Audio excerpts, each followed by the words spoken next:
Now most laptops have a panel on the back that you're able to unscrew so that you can get access to the memory.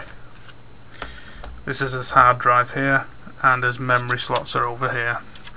As you can see on this one, it's already got one memory slot filled up. So to pop another one in, we just need to slide it in so it connects to these connectors.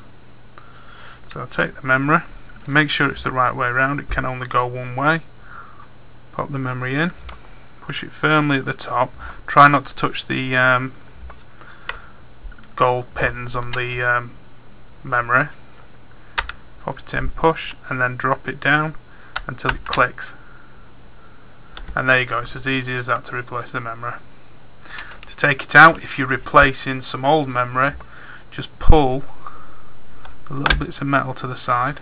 You should get the memory pop up, then you can pull it out.